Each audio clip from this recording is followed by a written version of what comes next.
Hej, jeg hedder Michael, og jeg står her ved den nye Master CX3. Jeg vil gerne vise, hvordan man sætter Bluetooth op, og det spørgsmål bliver jeg stillet ofte. Som I kan se, så er vi ved kommunikation nu, og der trykker du ned på den runde knap her.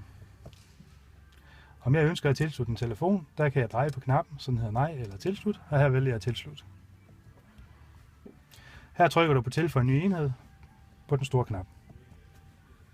Herefter tager vi telefonen, går ind under indstillinger, finder Bluetooth, trykker her.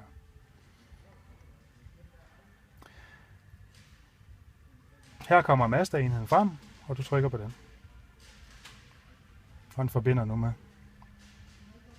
Der kommer en kode op på skærmen og en kode på telefonen, og de skal stemme overens. Trykker du OK på telefonen og OK på skærmen ved at trykke på den store knap. Herefter er parringen i gang.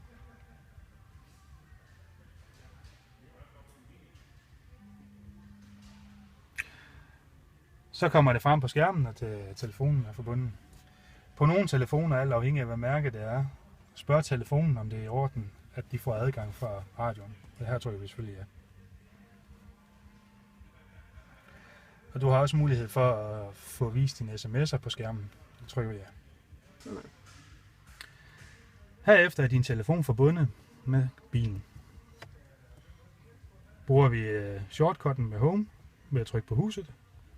Kommer du ud igen, og du kan se, at den er på kommunikation, og vi trykker ned på knappen. Så kan vi gå ned i dine kontakter, da alle dine kontakter er blevet importeret til bilen. Og hele din telefonbog er at finde. Drejer vi nedad, så kører vi sådan her.